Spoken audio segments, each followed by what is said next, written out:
জিন্দাবাদ জিন্দাবাদ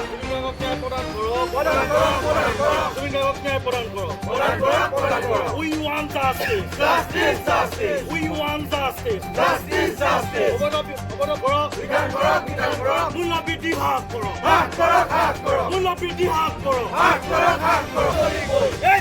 চলিছে চলিছে চলিবই অসমীয়া জনতা জিন্দাবাদ জিন্দাবাদ জিন্দাবাদ তুমি নাগৰিক ন্যায় প্ৰদান কৰক চলিছে চলিছে চলিবই এই চলিছে চলিছে চলিবই অসমীয়া জনতা জিন্দাবাদ জিন্দাবাদ জিন্দাবাদ অসমীয়া জনতা জিন্দাবাদ জিন্দাবাদ জিন্দাবাদ আমাৰ বাংলাদেশে বিধান কৰক তুমি নাগৰিক ন্যায় প্ৰদান কৰক জাস্টিস জাস্টিস জাস্টিস অসমীয়া জনতা জিন্দাবাদ জিন্দাবাদ জিন্দাবাদ চলিছে চলিছে চলিবই আমাৰ নবী Zubin Gargar ন্যায় আমাক লাগিবই লাগিবই লাগিবই We want justice justice justice We want justice justice justice Zubin Gargar নামত কোনো ধৰণৰ ৰাজনীতি নচলিব নচলিব নচলিব Zubin Gargar নামত কোনো ধৰণৰ ৰাজনীতি নচলিব নচলিব নচলিব We want justice We want justice justice justice জিন্দাবাদ জিন্দাবাদ অসমীয়া যুৱ মঞ্চ জিন্দাবাদ জিন্দাবাদ জিন্দাবাদ অসমীয়া মহিলা মঞ্চ জিন্দাবাদ জিন্দাবাদ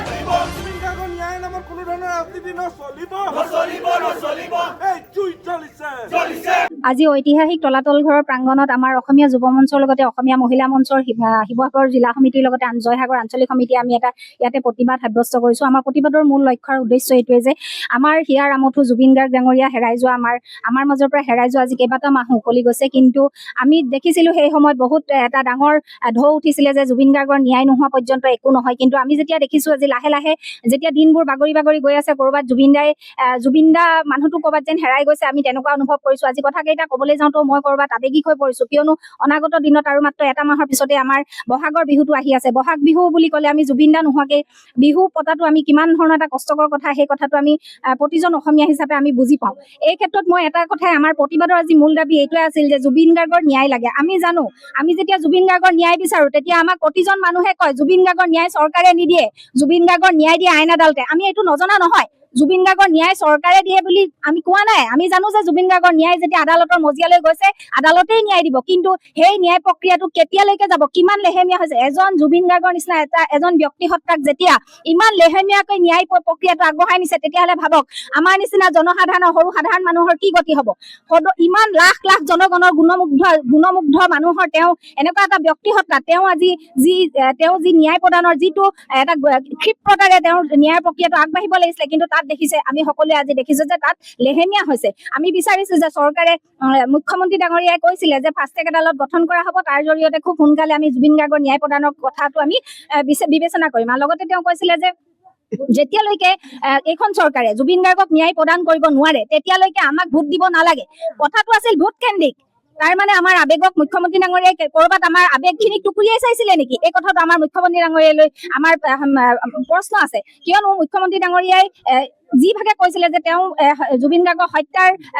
কৰাৰ এটা পৰিকল্পনা কৰা হৈছিলে ইয়াতে গুৱাহাটীতে পৰিকল্পনা কৰা হৈছিলে আৰু ছিংগাপুৰত তাক কৰা হৈছিলে যে মাৰ্ডাৰটো কৰা হৈছিলে গতিকে ইমানখিনি কথা জনাৰ পিছতো সিদিনা উকিলে ওলাই আহিও ক'লেহি যে হয় গুৱাহাটীতে ইয়াৰ জুবিন গাৰ্গৰ হত্যাৰ পৰিকল্পনা কৰা হৈছিলে গতিকে এইখিনি হ'ল ইমানখিনি জনাৰ পিছত আজি ন্যায়ৰ প্ৰক্ৰিয়াটো কিয় কাৰণে ইমান লেহেমীয়া হৈছে গতিকে আমি বিচাৰিছো মুখ্যমন্ত্ৰী ডাঙৰীয়াক আমি অনুৰোধ জনাইছো যে জুবিন দাৰ ন্যায়ৰ ক্ষেত্ৰত ফাষ্ট ট্ৰেক আদালত খুব সোনকালে গঠন কৰক আমি খুব সোনকালে আমাক জুবিন দাৰ ন্যায় লাগে আৰু যেতিয়ালৈকে জুবিন দাই ন্যায় নাপায় তেতিয়ালৈকে আমাৰ এই প্ৰতিবাদ অব্যাহত থাকিব আমি তেওঁক কেতিয়াও পাহৰিব নোৱাৰিম যেতিয়াই তেওঁলৈ মনত পৰিব আমাৰ এই প্ৰতিবাদ আমি আকৌ কৰিম আমি আমাৰ এই প্ৰতিবাদ আগবঢ়াই লৈ যাম আমি অসমীয়া যুৱ মঞ্চৰ ঐতিহাসিক তলাতল ঘৰৰ প্ৰাংগণৰ পৰা অসম চৰকাৰ আৰু কেন্দ্ৰীয় চৰকাৰক সকীয়াই দিব বিচাৰিছো যে জুবিন গাৰ্গৰ যি হত্যাকাণ্ড বুলি ইতিমধ্যে সেই সময়ত আচলতে মুখ্যমন্ত্ৰীয়ে কৈছিলে জুবিন গাৰ্গৰ যি ৰহস্যজনক মৃত্যুৰ ঘটনা এই ঘটনাৰ আচলতে বিচাৰ প্ৰক্ৰিয়া ইতিমধ্যে চলি আছে আৰু SITয়ে যি প্ৰতিবেদন দাখিল কৰিছিলে আমি সেই সময়তে আমি প্ৰতিবাদ সাব্যস্ত কৰি কৈছিলো যে চাৰ্জশ্বিটখন পানী নখৰাকৈ হ'ব লাগিব আৰু ইতিমধ্যে সেই চাৰ্জশ্বিটখন যে আচলতে সোপা ঢিলা বা পানী খৰকিছে তাৰ প্ৰমাণ হিচাপে সিদ্ধাৰ্থ শৰ্মাৰ পানীৰ ফেক্টৰী ইতিমধ্যে খুলিবৰ কাৰণে কোৰ্টে নিৰ্দেশ দিছে আৰু শ্যামকানু মহন্তৰ টকাৰ যি একাউণ্ট তেওঁলোকে একাউণ্ট খুলি দিবৰ কাৰণে ইতিমধ্যে কোৰ্টে নিৰ্দেশ দিছে। গতিকে ইয়াৰ পৰাই আচলতে প্ৰমাণ হৈছে যে জুবিন গাৰ্গে বা জুবিন গাৰ্গৰ মৃত্যুৰ ঘটনাৰ লগত জড়িত যিসকল দোষী আছে তেওঁলোকে হয়তো শাস্তিৰ পৰা ৰেহাই পাব। গতিকে আমি অসমীয়া যুৱ মঞ্চই আজি প্ৰতিবাদৰ যোগেদি আমি চৰকাৰক দাবী জনাইছো যে অতি শীঘ্ৰে ফাষ্ট ট্ৰেক আদালত গঠন কৰি তদন্ত প্ৰক্ৰিয়া ক্ষিপ্ৰতৰ কৰি দোষীক চিনাক্ত কৰি কঠোৰ শাস্তি প্ৰদান কৰিব লাগে। আৰু ইয়াৰ সমান্তৰালকে আমি অসম চৰকাৰক দাবী জনাইছো যে আপোনালোকে বিদেশীৰ নামত ৰাজনীতি কৰি কেৱল মাত্ৰ নিৰ্বাচনৰ সময়ত যি ভুৱা প্ৰতিশ্ৰুতি প্ৰদান কৰিছে সেই প্ৰতিশ্ৰুতি এইবাৰ কিন্তু 26ৰ নিৰ্বাচনৰ প্ৰাক মুহূৰ্তত দিয়াৰ পৰা বিৰত থাকক আৰু অসম চুক্তি ৰূপায়ণ কৰি আপোনালোকে 1971 চনৰ 24 মাৰ্চৰ পিছত অহা প্ৰত্যেকজন অবৈধ নাগৰিকক অসমৰ পৰা বিতাড়ন কৰিব লাগিব। আৰু শেহতীয়াকৈ অসমত যেনেধৰণে আচলতে অত্যাৱশ্যকীয় সামগ্ৰীৰ পৰা বিভিন্ন সামগ্ৰীৰ আকাশলংঘী মূল্য বৃদ্ধি হৈছে এই মূল্য বৃদ্ধি ৰোধ কৰিবৰ কাৰণে আমি অসমীয়া যুৱ মঞ্চে দাবী জনাইছো। অন্যথা কিন্তু আমি অত্যাৱশ্যকীয় সামগ্ৰীৰ মূল্য বৃদ্ধি আৰু বিদেশী বিতৰণ আৰু জুবিন গাৰ্গে যেতিয়ালৈকে উচিত ন্যায় নাপাব তেতিয়ালৈকে অসমীয়া যুৱ মঞ্চৰ এই সংগ্ৰাম অব্যাহত থাকিব।